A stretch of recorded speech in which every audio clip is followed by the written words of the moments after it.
Então, gente, continuando aqui, comecei falando ali no outro vídeo sobre restrição orçamentária. E aí a gente tem que a restrição orçamentária é o máximo de bens que um consumidor é capaz de comprar, dado sua renda monetária e o preço dos diferentes bens que esse consumidor adquire, né? E aí, matematicamente, ele pode ser escrito dessa forma, tá? Então, essa equação indica que um determinado consumidor tem uma certa renda e ele distribui essa renda entre os diferentes bens que ele consome, de forma que ele gasta toda a sua renda. A respeito de gastar toda a sua renda, é necessário fazer uma observação, né? Primeiro, a gente tem que considerar a restrição orçamentária em termos intertemporais, ou seja, ao longo da vida, né? Não se trata de que a cada momento você obtém uma certa renda e você gasta toda ela, não. Primeiro você pode, muita gente vai falar da questão da poupança, você pode poupar ou, como é mais comum, né, para a maior parte das pessoas normais aí, você talvez tenha até que se endividar para pagar suas contas. Então você vai estar às vezes gastando menos do que ganha, outras vezes gastando mais do que ganha, ou uns gastam menos do que ganham e outros gastam mais do que ganham. Mas para ambos os casos, então, a gente tem o quê? A gente tem que considerar a restrição orçamentária em termos intertemporais. Uma pessoa que ganha 1.000 e gasta 1.500, como que ela faz para pagar essa diferença de despesa? Ou ela gasta um dinheiro que ela tem guardado, ou seja, poupou em períodos anteriores, né? Ou ela está se endividando, né?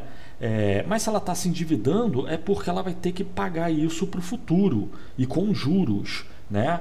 Então, se a gente pensar em termos intertemporais, ao longo da vida, essa pessoa acaba gastando, mesmo que em certos momentos ela gaste mais do que ganha, ao longo da vida ela gasta tudo que ganha, tá? Isso de um lado. De outro lado, uma pessoa que poupa, gasta menos do que ganha, esse gastar menos do que ganha é relativo. Quando as pessoas consideram isso, elas pensam que você está obtendo um certo nível de renda e gastando menos, porém o que você está gastando seria, no caso, em bens de consumo, né?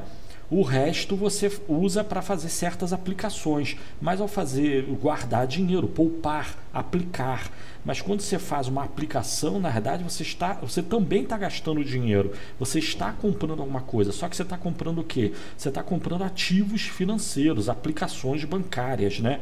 Ações, títulos de dívida pública ou privada, ou fazendo aplicações CDB, né? Ou aplicando em caderneta de poupança que seja, considere assim, né? Ou até mesmo guardando dinheiro vivo. Guardar dinheiro vivo, você está comprando alguma coisa. Cédulas de papel moeda, pode parecer estranho, mas não é não.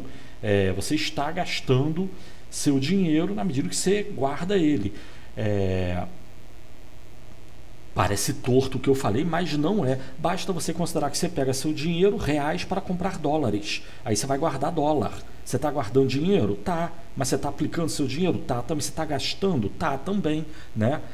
Só que você está gastando seu dinheiro para comprar não bens de consumo. Você está gastando seu dinheiro com bens de capital, né?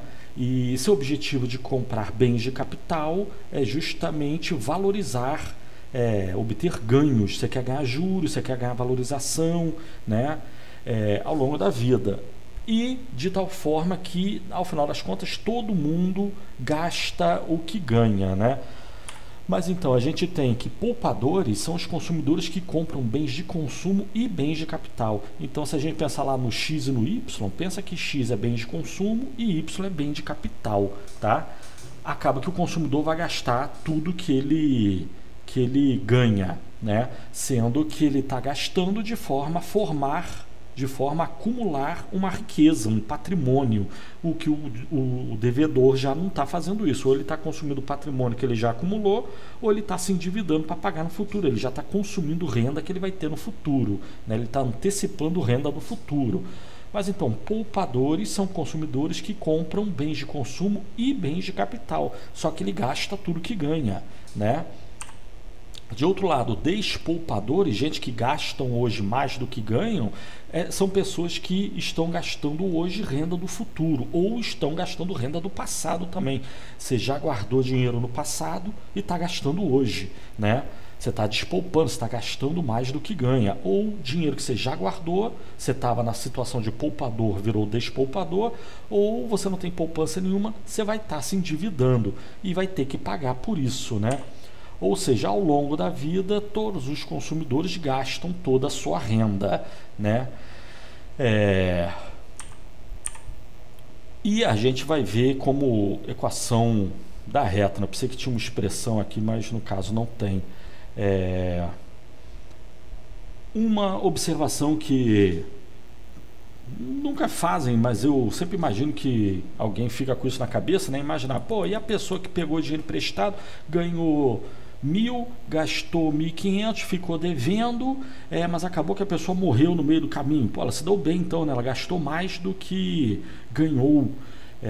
Primeiro, você considerar que uma pessoa não pague suas dívidas porque morreu, isso é se dar bem. Então acho que você tem que rever seus conceitos com relação à vida, né? Porque morrer não é uma coisa muito boa, mas ainda assim considerar o caso de pessoas que pegam dinheiro emprestado e morrem antes de pagar, eu devo dizer que na verdade a pessoa já pagou. Sistema bancário aí, Bradesco, Itaú, eles já te cobraram muito mais do que você ficou devendo, e Banco do Brasil e Caixa Econômica também, né? Quando você morre devendo é porque o que você já pagou toda a sua dívida, juros, e você ainda está devendo, os bancos ainda estão te cobrando, de tal forma que os juros que eles estão te cobrando são bem elevados, né? Então não existe isso de uma pessoa que morre e devendo, né? Isso aí é imaginação. Ainda assim, também isso não é nada bom. E não é para considerar esse tipo de caso, né? É para desconsiderar. Mesmo que exista, tais casos são desprezíveis. É um caso ou outro. A imensa maioria paga toda a sua conta ao longo da vida. E as pessoas que poupam são pessoas que compram bens de capital, tá certo? Então tem isso, a restrição orçamentária a gente tem que pensar em termos intertemporais. Então em cada momento da vida a gente está gastando uma fração de toda a nossa renda ao longo da vida. Você que é estudante universitário pode bater na porta de qualquer banco aí, e hoje tem a conta universitária que te dá empréstimo. Você nunca trabalhou, você não trabalha, você não tem renda, mas já tem gente emprestando dinheiro. Como é que pode isso? Muito simples, ele não está emprestando dinheiro para uma pessoa qualquer, ele está emprestando dinheiro para uma pessoa que é universitária, né? A rigor tem uma vida inteira pela frente, você vai ganhar dinheiro e vai pagar. Isso sem falar que muita gente considera que ele já está tentando captar aí, fidelizar a clientela, né? Então pode ser também, seja lá como for, você, o estudante universitário que não tem dinheiro, está gastando o dinheiro que não tem, porque vai pagar no futuro, tá certo? Mas então, temos isso, restrição orçamentária, e a gente pode ver ela em termos gráficos, né? A restrição orçamentária pode ser entendida como uma reta, né? Por quê? Porque se só fazer um algebrismo ali na expressão da restrição orçamentária, jogar o... Opa, tá errado aqui, calma aí, tá faltando o X aqui. Meu Deus, quantas... Tá faltando o Xzinho aqui. Pronto, agora está certo. Só fazer um algebrismo, jogar o preço de x vezes x para o lado direito da equação fazer o algebrismo aqui. Essa expressão aí, se você pegar o preço de x vezes x, jogar para o lado direito da equação, vai ficar m menos preço de x vezes x. Se dividir ambos os lados por preço de y, vai ficar só y do lado esquerdo, e do lado direito vai ficar m dividido pelo preço de y menos o preço de x dividido pelo preço de y, tudo vezes x, né? Então essa expressão aqui que a gente tem. E essa expressão aí indica o quê? Que a restrição orçamentária pode ser entendida como uma equação da reta, né? Onde m dividido por py, o preço de y, seria um valor constante, seria o intercepto vertical, seria o máximo de y que o consumidor é capaz de comprar, dado que comprasse x igual a zero, né? E a inclinação da restrição orçamentária, o coeficiente de inclinação dessa reta seria aquele menos preço de x sobre preço de y ali, né? Seria dado por o negativo desses preços relativos aí, que a gente chama em economia. Ou seja, a restrição orçamentária pode ser entendida como uma reta dessa forma, tá? E aí a gente tem o máximo de Y que o consumidor, ela indica o máximo de Y que o consumidor é capaz de comprar, caso não compre nada de X. Se ele pegar toda a sua renda, só comprar Y, qual o máximo de Y que ele pode comprar? Seria esse valor aí, M dividido por PY.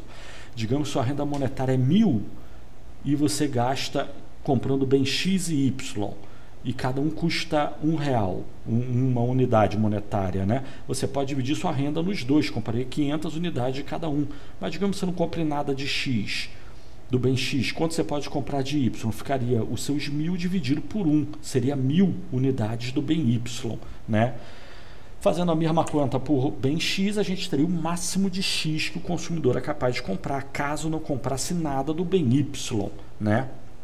Então, da mesma forma, ficaria só a renda dividido pelo preço do bem X, onde você está gastando toda a sua renda com ele. Sendo que você não precisa ficar nesses dois extremos. A restrição orçamentária é a reta, né?